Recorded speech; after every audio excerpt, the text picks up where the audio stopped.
ಹೇಳ್ತಾನ ಕೇಳಣ ಸಾವುಕಾರ ಅಲ್ಲ ನನ್ನ ನಂಬ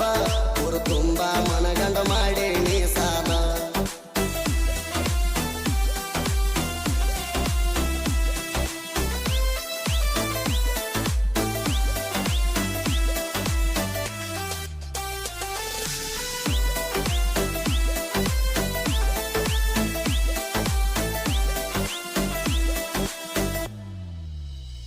ಮೊದಲಾಗಿ ಮಲ್ಲ ಬಿಡಿಸಿದಿ